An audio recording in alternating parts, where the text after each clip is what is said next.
I'm Eric Stark here for another week of LL League football with our insider, Ed Gruver. It is playoff time. It feels like another regular season week because you've got so many teams from the LL League in the playoffs. 12 teams in districts, 11 games this week. And here's what I left. AAA, 7 of the 16 teams are from Lancaster-Lebanon League. Basically half the field. It would have been half the field if Catholic would have beat Calico last week. Let's jump right into this. There's only one matchup that has both LL League teams playing. It's a rematch. Garden Spot versus Central. The first time out was at New Holland. Garden Spot gets the win. What do you see happening this time? It depends on who's in Mannheim's lineup. They got 2 big players back last week, Justin Moreno, Dan Wiederecht. They lost the quarterback, Tony Stafari. Talked with Mike Williams last night. He said Tony's questionable.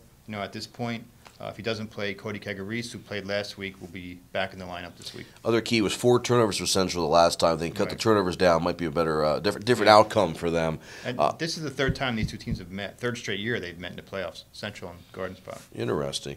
Calico's got East Pennsboro, a 7-10 matchup in AAA. Pretty evenly matched. Yeah, 2 teams similar styles. East Pennsboro does like to throw the ball more. They have a good 1,000-yard back, Brighton Fagley. Calico gets Matt Weinhold back last week, Section 2 running back of the week, so big boost for them. Well, keep it in AAA and keep it in Section 2. Solanco's got Redland.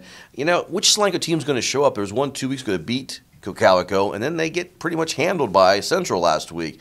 What do you see happening? They're the 12th seed going against Redland at 6. And again, similarities here.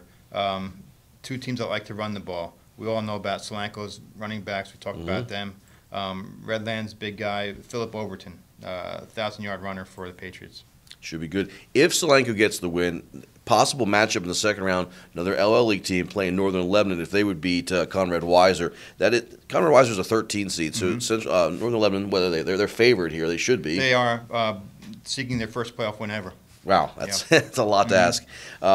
Donegal has got a tough matchup. Speaking of a lot to ask, they got to go to West York. West York is the number 2 seed. Donegal wanted to get back into the playoffs. They've got 2,000-yard rushers. Can they beat the Bulldogs?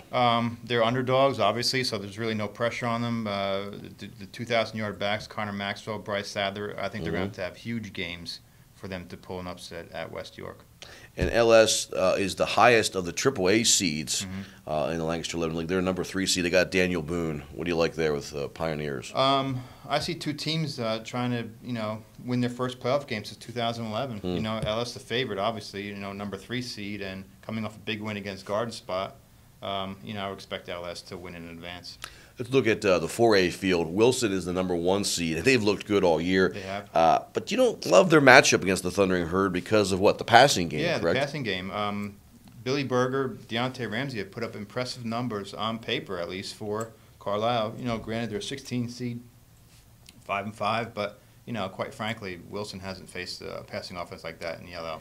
Wilson struggled last week against Warwick, which surprised a lot of us. So now we're also taking another look at Wilson. And Wilson's dinged up. Yeah, well, that makes a big difference. It's not the right time to be banged up. Manheim Township's got Exeter. It's a home game for Township, and hopefully they're not looking ahead because the second round matchup would be a rematch with Wilson if they can win this one. Yeah, and I don't think they're looking ahead. I mean, you have an 8-9 matchup here. Yeah. And Exeter's quarterback Chase Yoakum, very impressive. Dual threat, run pass kind of guy. Township is going to be tested. You mentioned about Wilson being banged up. Penn Manor, the 10 seed, is really banged up, and they got Cumberland Valley, the other CV, the 7th seed. Can the Comets pull this out? Well, talk with Todd Mealy. They had 7 defensive starters out last week, 6 on offense. Lost 2 more two-way starters by halftime.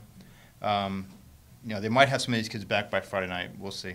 Hempfield's got to Dallastown. Yeah, and again, Hempfield's defense somewhat aligned, but they'll be tested by pretty good back, Addison Quinones, for the Wildcats. Double A, we've got Newport and Anvil Cleona. Yeah, and Anvil's a higher seed. I would think they would win.